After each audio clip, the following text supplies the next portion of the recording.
Light rail. It's a fast and clean method of public transport that's been popping up in more and more cities around the country. Close to 50 million Americans stepped on board one of these trains in 2013, covering 900 miles of track. And now, it's coming to suburban Maryland with the Purple Line. The Purple Line is a 16-mile light rail line that extends from downtown Bethesda in Montgomery County, and then it goes east to connect to New Carrollton and Prince George's County. This solves a key missing link in our regional transport network here in DC. For years, only buses have filled the gaps between the radial metro rail lines, and 10 years after the Purple Line was first proposed, federal officials agree that the time is better than ever to revitalize America's aging infrastructure and jumpstart new development. So we've got to up our game when it comes to infrastructure, and the good news is when you do that, you're putting people back to work right away, operating dredging equipment, doing other stuff, and you're also laying the foundation for future economic growth. In my own home state, we funded the Metro and made a big down payment in the Purple Line. These are jobs and infrastructure that are absolutely crucial. But not everyone is happy. The town of Chevy Chase, Maryland, near Bethesda on the western end of the line, sits right next to the proposed route, and they've been consistently opposed to building the Purple Line. The town council unanimously opposes the project as currently proposed. Particular project that they chose is a very expensive project. It'll cost $2.5 billion in taxpayer money. But the MTA says the new light rail will help cut pollution and stimulate the economy. Well, first of all, it will generate new jobs. During the final design and the construction, we estimate the Purple Line would generate approximately 6,300 jobs. But then there will be also jobs once the system is up and operating. There also will be indirect jobs generated. And the other thing is that what we have seen in other cities, such as in Charlotte, Minneapolis, and Dallas, we've seen that, for instance, every 10 million or so of investment generally will generate up to 30 million in economic development. Mayor Strom, however, is still worried about the costs.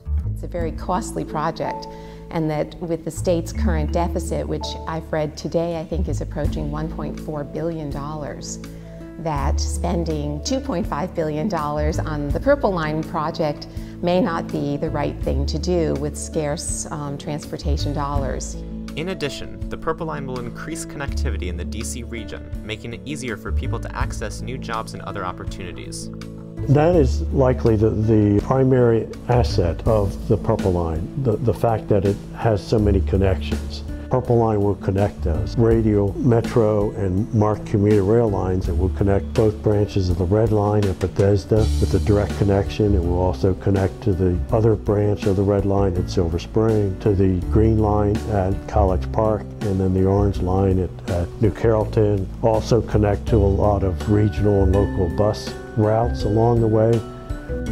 But several environmental groups have expressed concerns over an endangered species of amphipod that lives near the proposed line. Nevertheless, the MTA has been assured otherwise.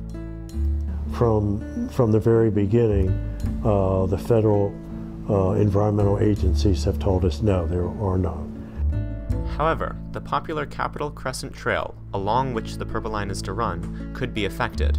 The environmental effects are being fully researched by many people, but some of the most immediate and apparent ones would be the clear cutting of the 40 acres of tree. Our town is directly adjacent to the Capitol Crescent Trail, which many people bike on and run on and enjoy.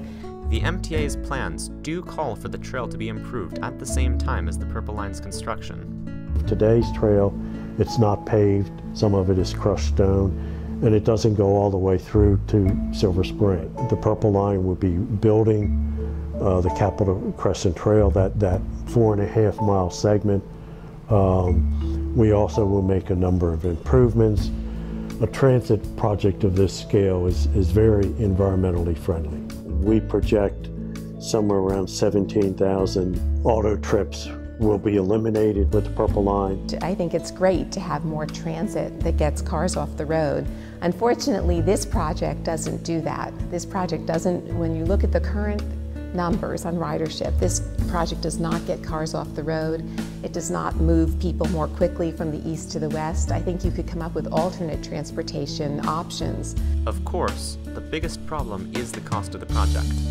Our financial plan is requesting $900 million from the federal government to help fund the project. That's roughly a 40% share of the cost. We also submit the project through what's called the New Starts evaluation. They evaluate all transit projects that want to receive federal funding, and they've determined the Purple Line is a worthwhile project. In the recent bill that was just passed, in that bill, Senator Mikulski included $100 million for the Purple Line. That will guarantee funding for constructing the project. New Maryland Governor Larry Hogan, however, is skeptical of the project's benefits, and he could refuse the funding allocated for the project. We have to take a look at whether we can afford it, and that's still the case. We still got to look at the state's role. It doesn't matter what the federal government does. The new administration needs to be fully briefed and fully understand not just the cost of the project, but all the benefits.